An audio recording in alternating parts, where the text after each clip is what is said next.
என்ன தவம் செய்தனை, அதுபோல உங்களையெல்லாம் உடன்பிறப்புகளாக பெற நான் என்ன தவம் செய்தேனோ,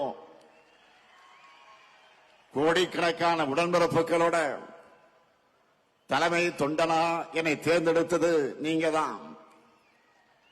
இந்த தாய் தமிழ்நாட்டினுடைய முதலமைச்சரா நான் பொறுப்பேற்க காரணமும் நீங்க தான். உங்களால் தான் நான் வளர்ந்தேன், உங்களால் தான் நான் உயர்ந்தேன், உங்களுக்காகத்தான் நான் வாழுகிறேன். இந்த பாச பிணைப்பு, உடன்பிறப்புகள் என்ற இந்த உயிர் துடிப்பு, இதெல்லாம் இன்றைக்கு நேற்றைக்கு ஏற்பட்ட பந்தமா? திராவிட முன்னேற்றக் கழகம் உருவான காலம் தொட்டு 75 ஆண்டுகளாக தொடர்கிற அன்பு இது.